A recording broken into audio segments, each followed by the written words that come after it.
Hello, hello. Welcome back, or just welcome if you haven't been with us before. I am Sharon Roberson Pinder, and I'm the president and CEO of the Capital Region Minority Supply Development Council and the operator of the U.S. Department of Commerce Minority Business Development Center for the Commonwealth of Virginia, the first of its kind they've ever had in the Commonwealth. As an organization, the Capital Region Minority Supply Development Council is one of 23 affiliates of the National Minority Supply Development Council. Our mission is to certify, connect, develop, and advocate for minority business owners. This year, we're incredibly blessed because the organization will be celebrating its 50th year of advocating and connecting our minority businesses with our corporate members. And so we ask that you visit us at www.crmsdc.org and stay tuned. And I'll talk about it later about how we're celebrating 50 years. But, we start celebrating 50 years by understanding and respecting what has happened in the past. And so our episode today is iconic, monumental. Hear me now, believe me later. But what we have in store for you today as we honor the late Congressman Parren J. Mitchell, a trailblazer, advocate, and a legend. We're taking some time to sit down with Clarence Bishop, Major Clark, Anthony Robinson. Whew, I don't know if that's ever been done before, but we'll claim it to reflect and celebrate their contributions and historic work that paved the way for minority businesses. I tell you that minority businesses stand on the shoulders of these gentlemen. And so you can imagine why I am just incredibly excited. But before I get started with the conversation with our illustrious panel, let me say thank you to those who make it possible by being contributors to the cause. And our title sponsors, Exelon, which BGE and Exelon Company, Pepco and Exelon Company, Capital One, of course, the MBDA Center, but AMCUS, who's one of our premier minority businesses, our premier MBE sponsor, along with SB and Company with Grayland Smith.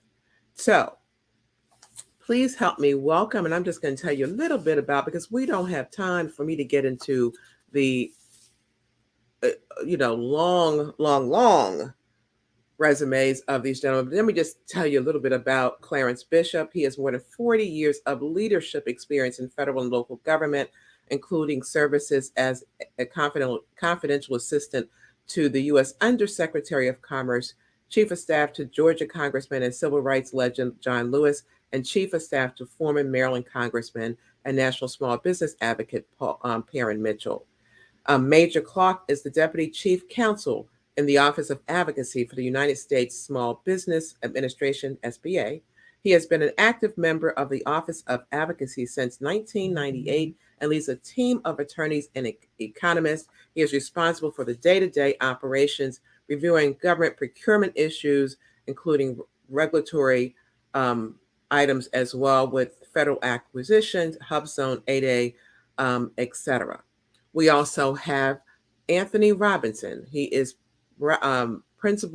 president of the Anthony W. Robinson, or principal, I'm sorry, of the Robinson firm, has served concurrently with, and this is important, the Minority Business Legal Defense and Education Fund, commonly known as MBLDEF. As president, he's guided the company into its status as the premier legal advocacy and watchdog organization on behalf of small and minority businesses in that community. So welcome, gentlemen, and thank you for taking time out of your schedules to be a part of this, important conversation, because 50 years later, there's a whole generation or two that may not understand what has taken place in the past. And so for you gentlemen to come educate our listeners, I just think is incredibly awesome.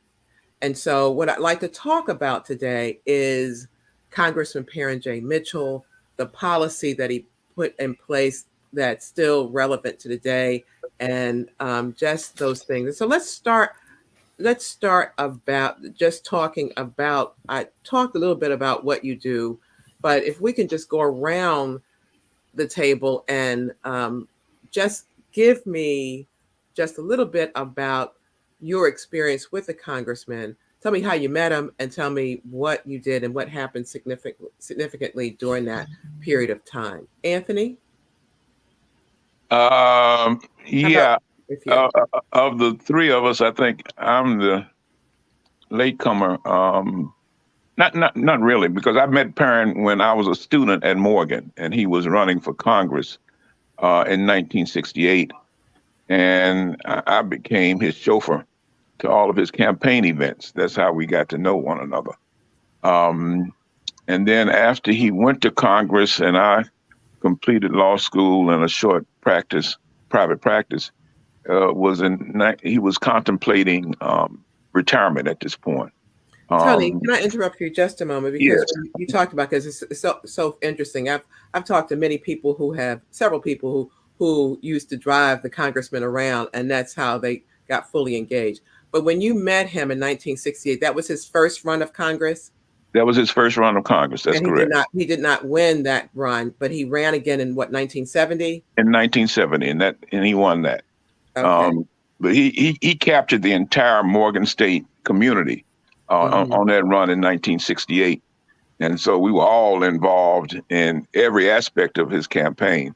But I had one of the roles I played was to chauffeur him around to his campaign events. Um, and then in 19 move forward to 1983, um, was when he was contemplating his retirement from Congress, and he spoke to me and said, "I need to institutionalize my advocacy on minority business." And he had already incorporated in BelDef, and he asked me would I be willing to come and run it on a full-time basis and help to institutionalize it. So that's Hmm. how I became engaged. Before we leave you, because I want to bring someone in, that the whole thing, and we're going to talk about MBelDef on another hour, another podcast. But the whole thing about the reason that he wanted to create MBelDef was he needed his own Justice Department. What was the whole idea of him creating it? Yeah, he had gone around to talk to a number of civil rights organizations, particularly those that were legal advocates in the civil rights community, and none of them wanted to embrace the legal advocacy on behalf of minority business, and so he proclaimed that he would start his own Justice Department, and that's how MBelDef came to be incorporated and envisioned. And and so at that time, when he talked to me in '83, um, the leadership of the organization was on a part-time basis, and so I was just thrilled with the opportunity to help him build and build that. Okay. And Tony, I certainly want you to also jump in and help this conversation along as well. But I want to talk to Clarence next in terms of Congressman was elected in 1970. When did you join him? I joined Parren in August of 1974 as a young, scared guy. And I never remember, I'll always remember, I said to Parren when I agreed to join his staff, I don't know anything about Capitol Hill. And he said, Bishop, I'll tell you a secret. I don't know anything about being a congressman, but come and work for me and we'll learn together. And that's exactly what happened. Okay, and you ultimately became his chief of staff, or did you come in as the chief of staff at that point? No, I came in as a lowly legislative assistant and then moved up the ranks to become his chief of staff. And Hmm. that was just the biggest honor and the biggest thrill for me to work for him in that capacity. As a congressman, he had to focus on his constituency in Baltimore City, and with all the services and needs that they had, in addition to his service on the House Banking and Finance Committee, in addition to his service and ultimate chairmanship on the House Small Business Committee. And so I tried as best I could to help him focus on those three main prongs of his activity as a congressman. Okay, and you served with him from 74 until when? I served with him from 74 to about 79, and then I left to join the Department of Commerce as a confidential assistant to the then Undersecretary of Commerce, Sidney Harmon. That lasted about a year. Dr. Harmon decided to leave and go back to private industry. And I had called Parren just to tell him of my plight. And Parren's longtime chief of staff, great guy, George Minor, had decided to leave his position. And Parren said, why don't you come on back and be chief of staff? And so I did, and stayed with Parren in that capacity until he retired. So was it during your first run or your second run that Public Law 95-507 was passed? That's a good question. And I honestly don't remember which capacity I was in at the time, probably as chief of staff. Okay, no, because I remember a conversation you and I had when you had to go to the Supreme Court. Well, we're going to come back to that in just a moment. Major, could you tell us, I know you've been with SBA, could you tell us about your experience with the Small Business Committee and with Parren Mitchell? Yeah, first of all, congratulations on achieving 50 years with the Supplier Development Council. That's a tremendous accomplishment and the great work that you've been doing and your team's been doing. So congratulations on that. Thank you. I probably attribute or blame Bishop for being the one to brought me into the Parren Mitchell life process. I was teaching at Morgan State in the graduate urban planning program, and we had done some things, and I was actually coming to Parren's brain trust meetings that he would have on minority business. And at some point in time, Bish said, hey, there's a job opening on the committee, Small Business Committee. Are you interested in coming? And I said yes, not again as Bishop, not knowing exactly what I was stepping into, but it was Parren had actually been appointed at that time by the chair of the Small Business Committee, Neil Smith, to head up a minority business task force. And I came on board to actually replace an attorney that had already that Parren had already had on that task force, a gentleman by the name of Rotan Lee. And so it was in that vein that I started really working with minority business and so forth. And it was also in that vein that you mentioned the Supreme Court case. That was the Full Law versus Klusnick case, where parents' 10% set aside on the local public works program had been challenged and went up to the Supreme Court. And I had the pleasure of going over to the Supreme Court, watching the oral hearings, and was elated when the court came out and ruled that the 10% set aside was legal and constitutional. And during that same period, we were also working on the committee with making structural changes to Public Law 95-507. There were some big issues going on at that time with the whole process of social or economic disadvantage. So we were on the committee, we were making changes to the legislation to say socially and economic disadvantage. We also created an Office of Small and Disadvantaged Business in the federal agencies, and did a lot of, and created some other types of things, setting up a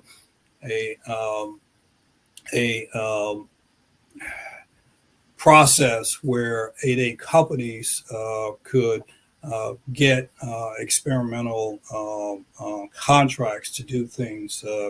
I know very specifically one of the contracts that we were working on was the Humvee contract for the Army, and we were near completion of getting that done, set aside for an 8A company, and it was actually pulled away by the government at the last moment. The other one was reverse osmosis with water purification, and all those things were going on during that period. So Neil Smith retired, and Parren became the chairman, and Parren asked me would I be the chief administrative officer for the full committee. Again, not knowing what I was walking into. So at that time, May, do you remember when that was, when Parren asked you to do that? Well, Parren became chair of the committee. I think it was in 1981, maybe 1980, 1981 time period. And I stayed on as chief administrative officer for the committee from that period until Parren retired. So I'm going to stop right there for just a moment, because I don't want the opportunity for our audience to hear some of to better understand some of the things that we're talking about. So can someone talk about this? What was the climate like? And I know that Black business, minority businesses at that particular time, we're talking about the mid 70s. We're talking about when Congressman Mitchell became head of the Small Business Committee, and sounds like in the early 80s. What was the climate like? Why was it necessary for that to happen? Go ahead, Tony. Yeah, I just like to put that in an even broader historical context. Okay. When Parren ran for Congress in 1968, he ran on the theme that the second phase of the civil rights movement was economic development. Okay. Yep. And so he declared that when he got to Congress, he would get on every committee that had anything to do with money. And so we were seeing a transition from the traditional civil rights agenda to a much broader one that incorporated an economic development thread.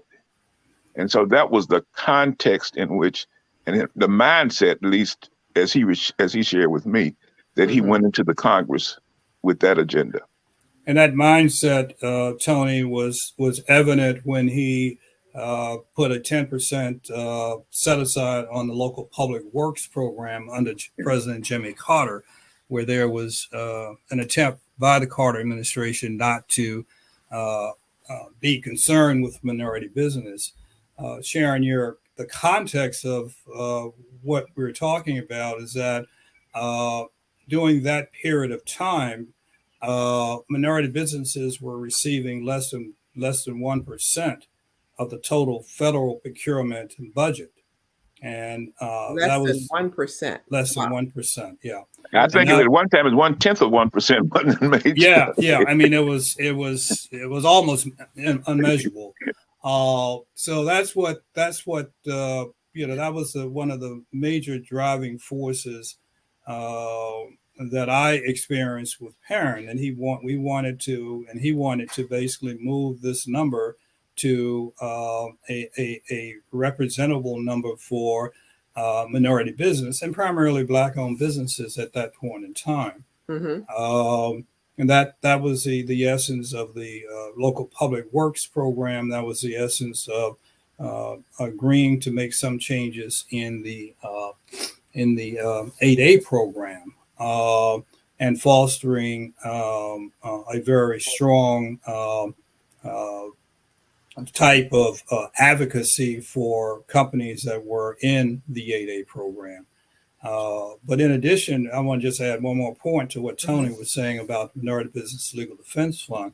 Tony, Parren also, in terms of wanting to push this this ball up the hill for minority business. He wanted not only the Legal Defense Fund to represent those atrocities that were happening, but Parren also was instrumental in creating the leadership council, and I forgot what they call themselves now. Executive Leadership Council. Executive Leadership Council, and that was his attempt to basically bring in African American executives of private companies that actually had contract authority to let contracts to minority businesses. Now, that council has probably changed over a period of time. I did not know that. Yeah, but Parren was actually the founding father of that Executive Leadership Council. Sharon, if I can jump in here. Please do. Another thing that people may not know or understand is that Parren Mitchell was not a businessman. Parren Mitchell was not a financier. Parren Mitchell's training was as a sociologist. But as Tony said, he understood what was really important in terms of the future progress of Black people and understood that that was money.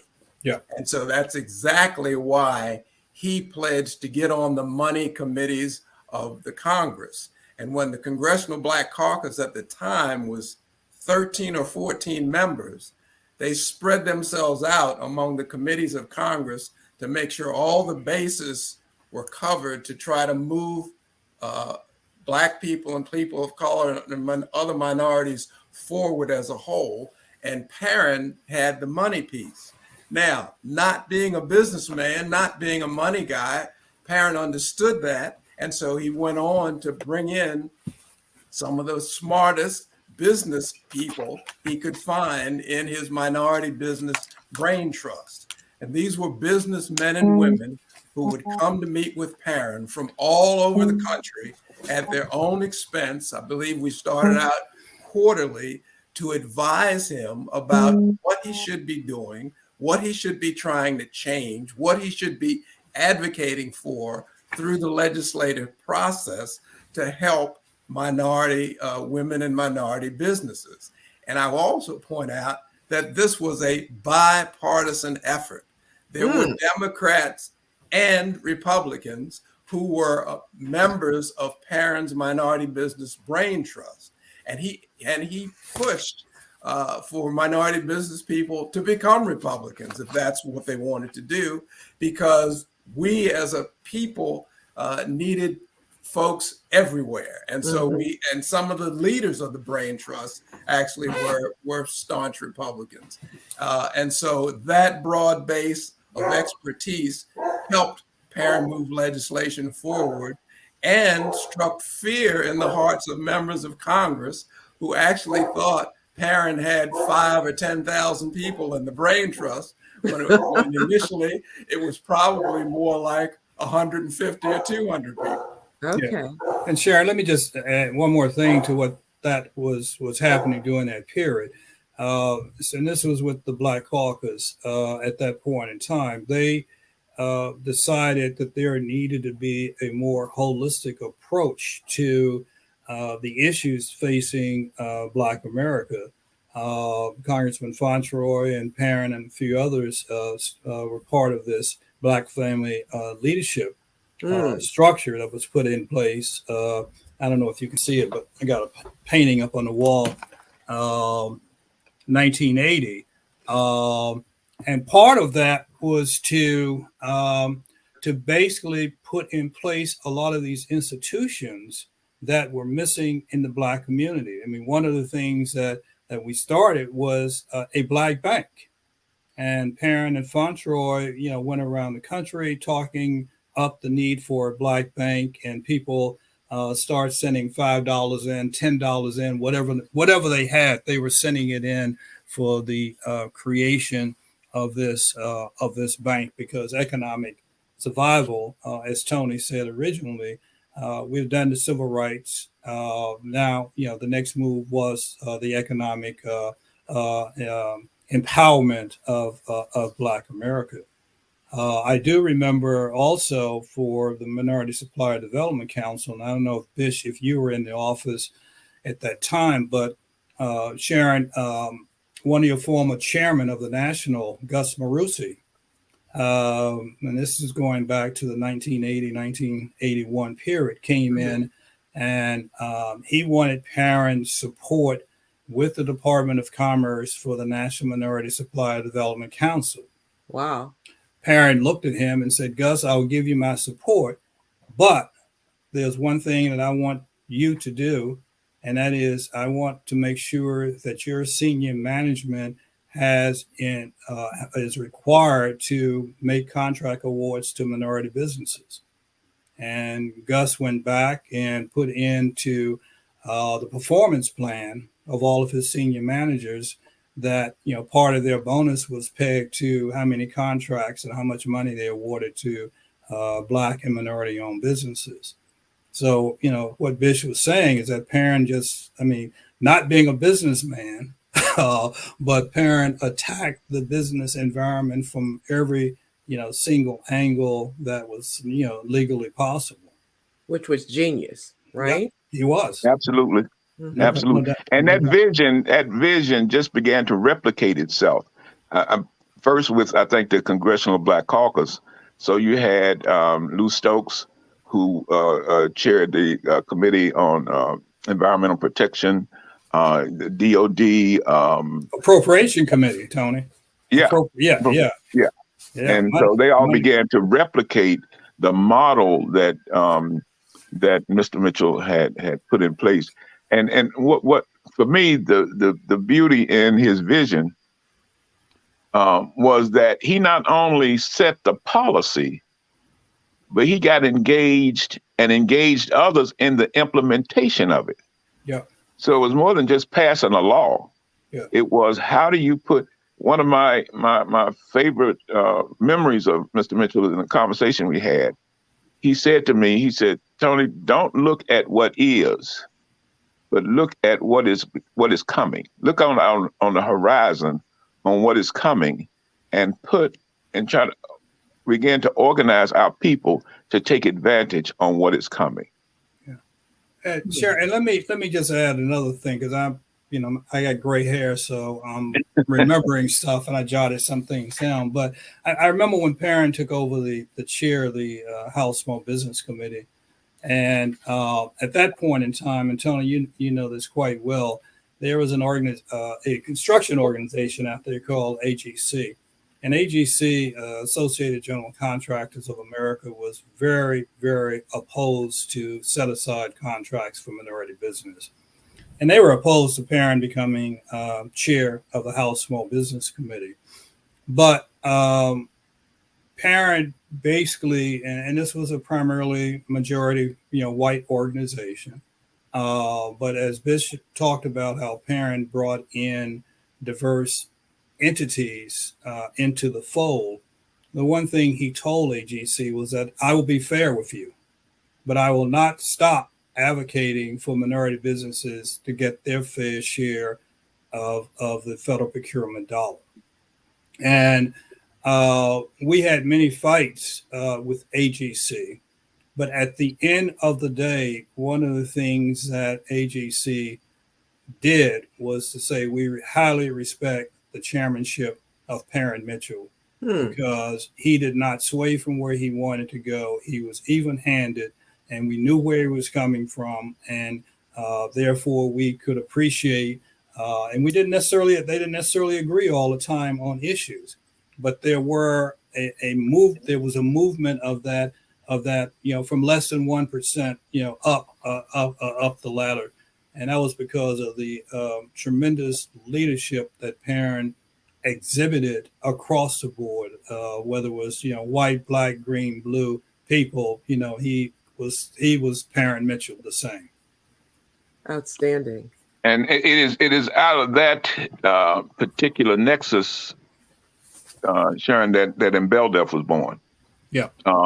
That they shifted their strategy from the Congress or the policy side of it to the litigation or constitutional viability of the programs that Parren had championed.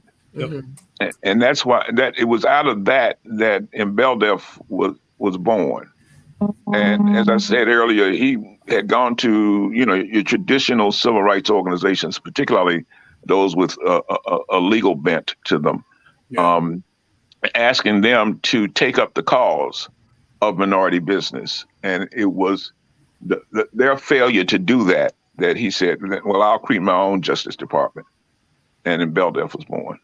And Rotan Lee was in fact the first president of MBLDF before I came in 83, 84. Okay. Bishop, somebody was about to say something? No, I was getting ready to say that legal structure was really necessary, because if you look at what was happening with the 8A program in terms of minority business, and we're still even experiencing a lot of that right now.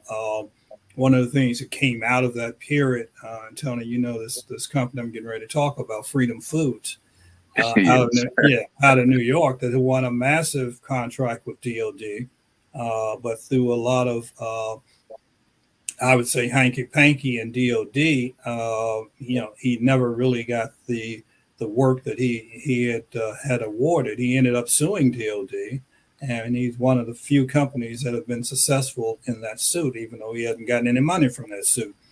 But he was successful, and that was the essence of what Parren was trying to have Minority Business Legal Defense Fund do: represent these companies that could not get legal representation in other sectors because either the lawyers were too afraid to challenge the system, or in many of those situations, the lawyers just did not know the legal process of those particular programs, and that gave rise to Tony and his history now in terms of Minority Business Legal Defense Fund.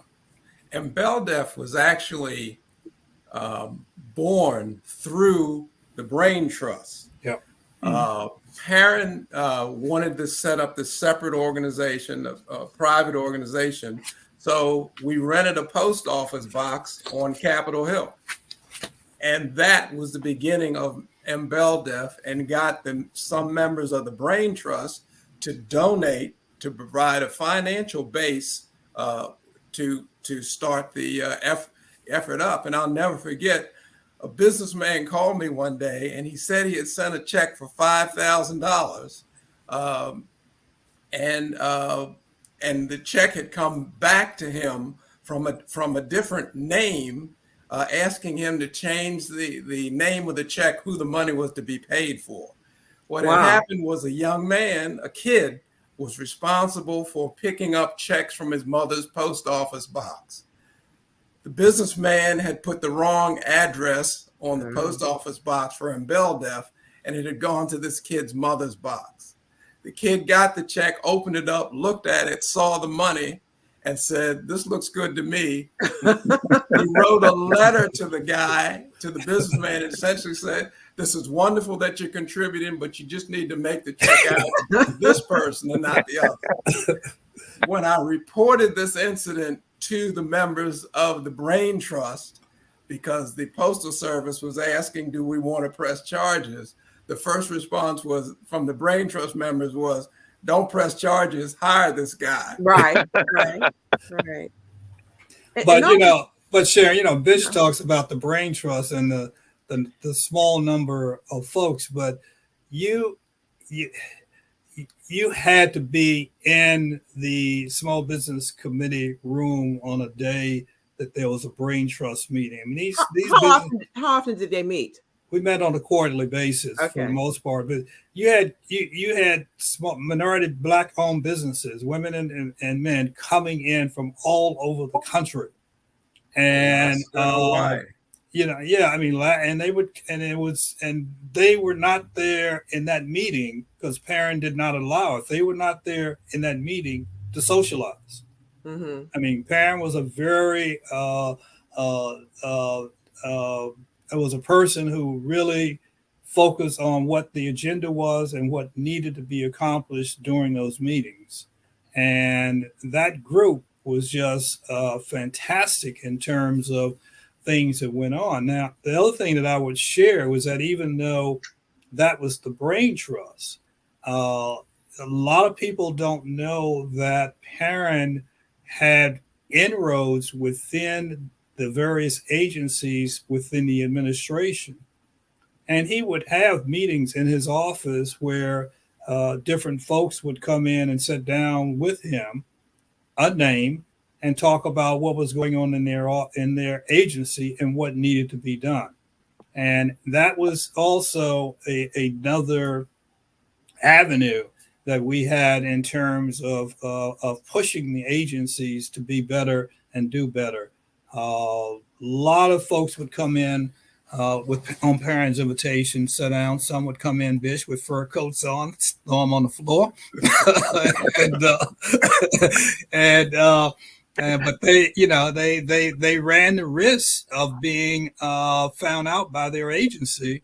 But they were so committed to what Parren was doing that they took that risk and came forward with information to help the cause. And if I can jump in one more time, Sharon, about this risk. One of the things Parren wanted to do, but I don't think certainly wasn't as successful as he wanted it, was for the Brain Trust to create a safety net of jobs and employment opportunities. So, for example, if someone from an agency came in to help us understand what was going on and then lost their job as a result of it, they would have a place to go. Wow. And they wouldn't have that kind of fear of losing their job, losing their livelihood, because there was a corporate network established through the Brain Trust that was there to support them and provide them with jobs. Yeah, and the other thing that Parren was doing, and again, Parren was low key in a lot of the stuff that he did. I mean, he felt that he didn't need a lot of publicity. That, as Tony said, the end result, the actions were going to tell the story. But there was a group called Retired Military Officers. I remember. And you remember Remore, and that group basically were African-American officers that had very significant roles in the military, Army, Navy, wherever they were. They retired, many of them, and they started their business.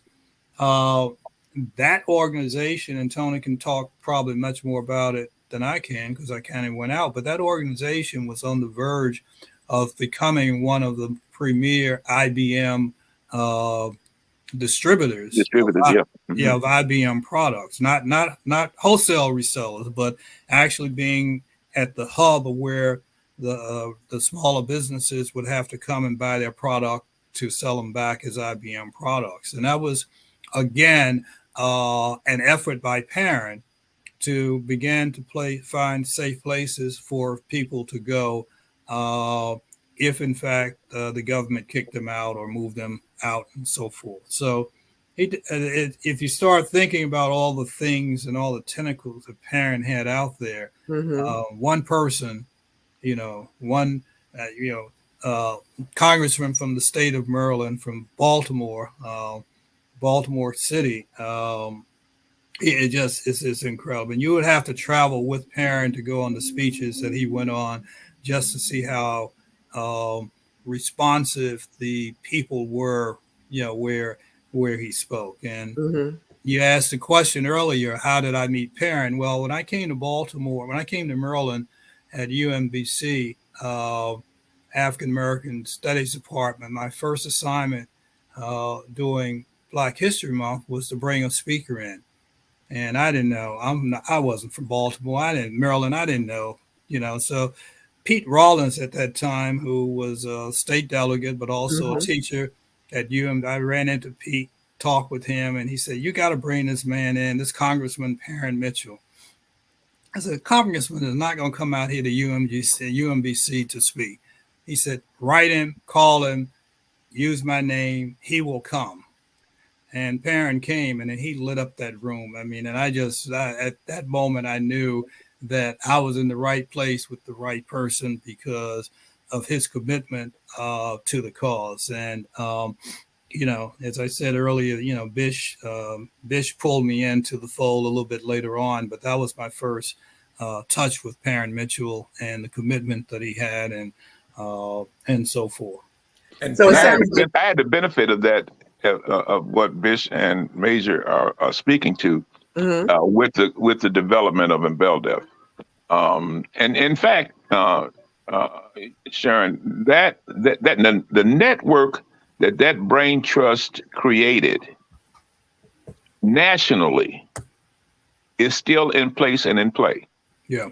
It's not, Tell me how. Tell me how it's still in place and in play. well, for example, you know about the recent leadership change that is being proposed at MBDA. Yes. Well, when it came time to touch members in various parts of the country, I was approached, and it was the Brain Trust Network that I was able to get activated and engaged in order to drum up support for that leadership. Okay. Okay. Whenever there were cases, litigation in other parts of the country, it was that Brain Trust Network that I was able to rely on to have the local presence in a jurisdiction, wherever the litigation was, in order for Embeldev to engage that litigation. Okay. Till this day, that network is something that I can lean on whenever I need to engage, because all politics are local. And we were able to demonstrate that. Okay. Fantastic. In the few minutes we have left, if we could, I want to talk about one or two other things. I'd like to understand a little bit better what the climate, what the opposition was like, because at some point, some of these things got challenged. It ended up in the Supreme Court. Bishop, I remember in a prior conversation, I asked you when the final ruling came down, what was it like? What did parents say?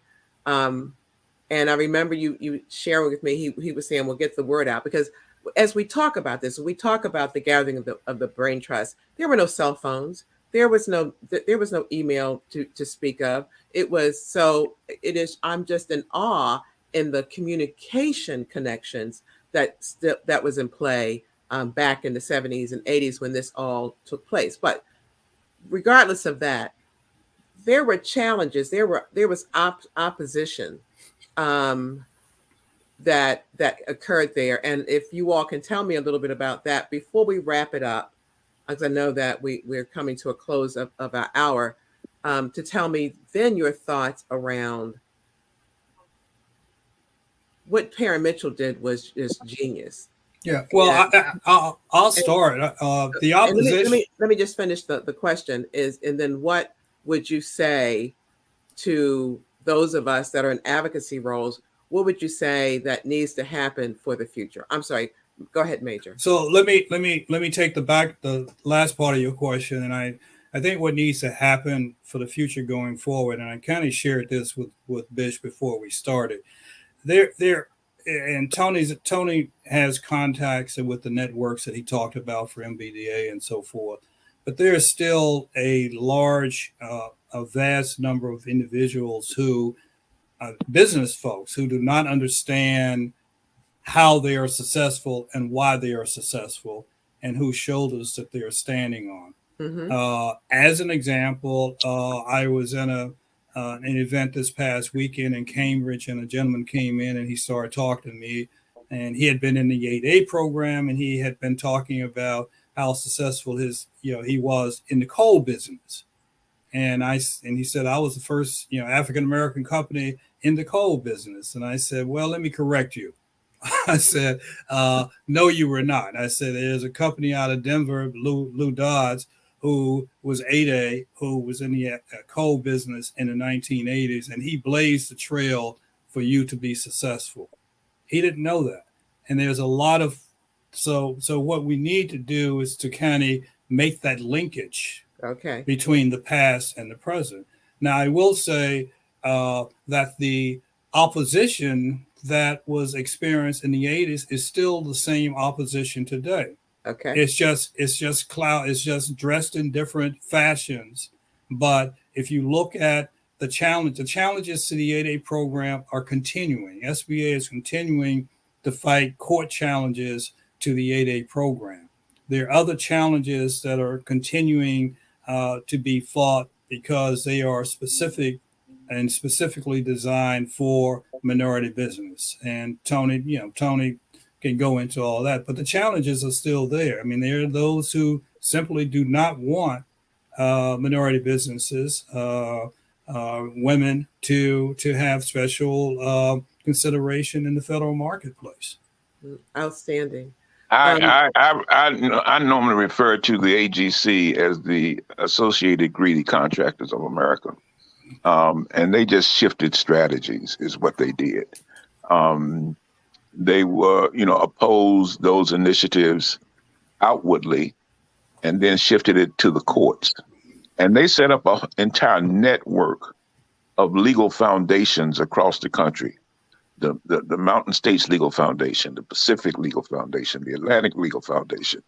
And they shifted the fight to those foundations in order to eliminate these programs.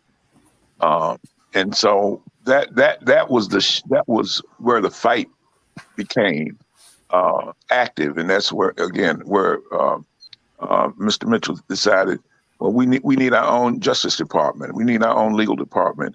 And thus, Bell Deaf was born. Okay. Clarence, any wisdom for us? I would say, Sharon, programs like this one that your vision has gotten going are very important. And I would say it's organize. I mean, as Tony and Major pointed out, we talked about a dozen things that one man did and the impact that those dozen things did. Yes. At a time when there were, again, 13 or 14 members of the Congressional Black Caucus. How many are there today? 45, something like that. Can you imagine the impact on Black America, on women, on everything else, if a quarter of them functioned in the same way as Parren Mitchell did those years ago? Well, you just hit a sore spot, and Tony knows that sore spot. So sore spot for me. The one I won't even go there. But one of the things that Sharon, that was magnificent about Parren was that he brought the people to the table. Mm-hmm. I mean, I remember in Baltimore, businesses were complaining that Minority Supply Development Council wasn't doing anything for them. Mm-hmm. Okay. Parren basically set up sessions where he told Minority Supply Development Council, bring your companies with contracts. I will bring minority Black-owned businesses that have capability, and the two will have a marriage. And that worked. There were situations in which the service organizations in Baltimore were complaining that minority and Black-owned businesses were kind of, I would use the word, pimping them. They would go to one and then go to the other. Mm-hmm. Parren would have Saturday sessions where he had the service organizations come, and we talked about who was doing what business was going to whom and who had responsibility for certain businesses. So to respond to Bishop's question, the issue is these folks have to get their hands dirty. Mm-hmm. I mean, dirty in terms of helping the community, making that connection, letting these businesses understand that they have advocates out there that's willing to go that extra mile that Parren went for them, and they need now to be able to go that extra mile for that next generation. I think that's an excellent way to close this conversation today. But you know what? I need a commitment. This conversation can't end right now. I would love if we could convene again and continue the conversation, because I think there's a lot to be learned relative to how we approach this topic today, but we need to understand what has happened in the past and what we can leverage. And so I just ask you publicly if we could do this again and kind of continue the conversation part two. But in the meantime, I know you have to go. And this has really lightened my heart. This has been just absolutely wonderful. I thank you from the bottom of my heart for engaging and educating us.